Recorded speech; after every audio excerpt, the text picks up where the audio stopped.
بسم اللہ الرحمن الرحیم۔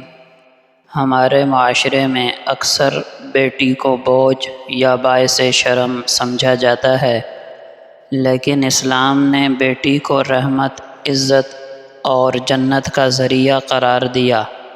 نبی اکرم صلی اللہ علیہ وسلم کا فرمان ہے، جس کے ہاں بیٹیاں ہوں اور وہ ان کے ساتھ حسن سلوک کرے تو یہی بیٹیاں اس کے لیے جہنم سے آڑ بن جائیں گی۔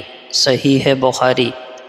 یعنی بیٹی نہ صرف نعمت خداوندی ہے بلکہ جہنم سے نجات کا ذریعہ بھی ہے، بلکہ جنت میں لے جانے کا ذریعہ ہے۔ ابو داؤد شریف کی روایت ہے کہ نبی کریم صلی اللہ علیہ وسلم نے فرمایا، جس نے 3 بیٹیوں کی پرورش کی، ان کو ادب سکھایا، ان کی شادی کی اور ان پر احسان کیا، اچھا سلوک کیا، تو اس کے لیے جنت واجب ہو گئی۔ یہاں تک کہ 2 بیٹیوں کی پرورش کرنے والے کو بھی جنت کی خوشخبری سنائی گئی ہے۔ بیٹی بوجھ نہیں، سکون ہے۔ بیٹی کی عزت دراصل اپنی عزت ہے۔ بیٹی کے ساتھ عدل کرنا، محبت دینا، اس کی تعلیم و تربیت کا انتظام، یہ سب والدین پر لازم ہے۔ بیٹیاں رحمت ہیں جو گھروں میں برکت لاتی ہیں۔ جو بیٹیوں کی اچھی پرورش کرتا ہے اس کے لیے جنت واجب ہو جاتی ہے۔ بیٹیوں کی تعلیم و تربیت بہترین صدقہ جاریہ ہے۔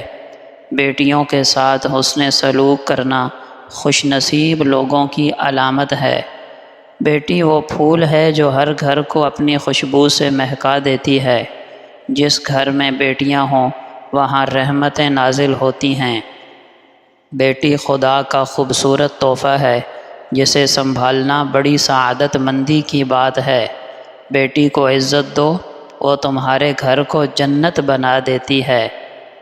بیٹی کو بوجھ سمجھنا یا اس سے نفرت کرنا زمانہ جاہلیت کی علامت ہے، اور بیٹی کو عزت دینا، اس سے محبت کرنا پیغمبر پاک کی سنت ہے۔